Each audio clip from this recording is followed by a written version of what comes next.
সকাল বন্ধুরা, আজকে আমি রান্না করব শিং মাছ।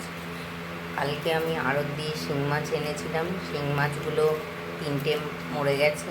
সেটাই আজকে আমি কিভাবে রান্না করব তোমাদের দেখাবো। আমি প্রথমে মশলাটা করে নেব। 2টো তেজপাতা আমি দিয়ে দিলাম, দেব সর্ষে, আর দিয়ে দেবো কাঁচা লঙ্কা, তার সাথে দিয়ে দেবো টমেটো। যেহেতু মরে গেছে, জ্যান্ত থাকলে অন্যরকম রান্না হতো। চলো এটাকে আমি পেস্ট করে নিয়ে আসি।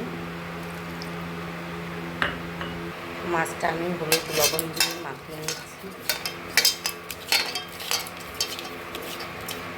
এই মাছটা আমি সরষের তেলেই রান্না করব।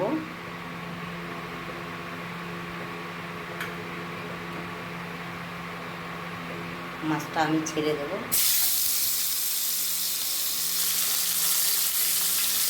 মাছটা একটু ভাজা হোক, ততক্ষণে আমার ভাত হয়ে গেছে। ভাতটা গড় দিয়ে নিই, মাছগুলো একটু উল্টিয়ে নিই।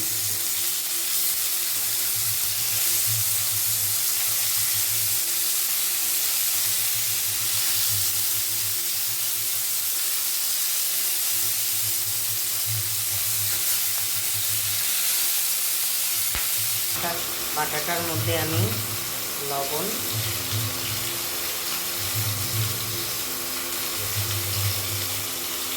আর একটু হলুদ দিয়ে দিলাম।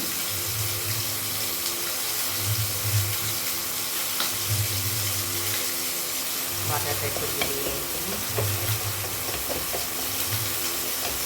এর মধ্যে আর আমি কিছুই দেবো না। দেখো বন্ধুরা, মাছ ভাজা যেহেতু এটা মরা মাছ, তো এর জন্য এর মধ্যেই ঢেলে দেবো মশলাটা।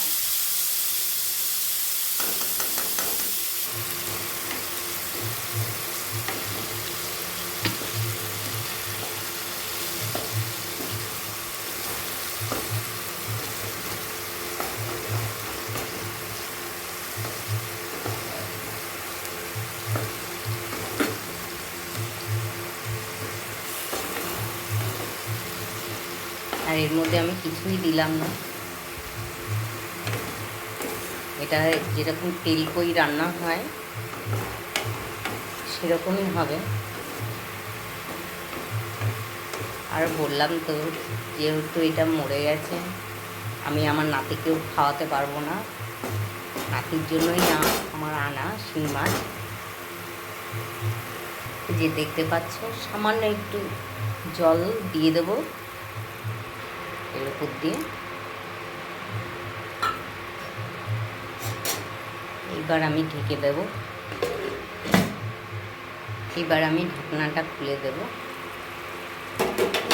দেখতেই পাচ্ছ, তার মধ্যে আমি একটা কাজ করব। যেহেতু এটা মরা মাছ, আমি একটু কারি পাতা দিয়ে দেবো, সেন্টটা একটু আলাদা আসবে।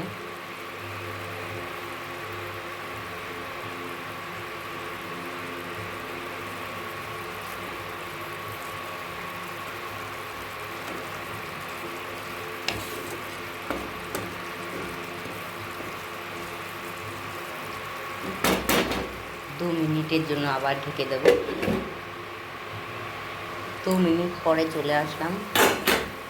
দেখো আমার রান্নাটা হয়ে গেছে। এবারে এটাকে আমি ঢেলে নেব। দেখতে পাচ্ছ, দেখো এবার ঢেলে নিয়েছি। বন্ধুরা, কেমন লাগছে? তোমাদের ভালো লাগলে লাইক কমেন্ট শেয়ার করো, আর চ্যানেলটাকে সাবস্ক্রাইব করে নিও অবশ্যই।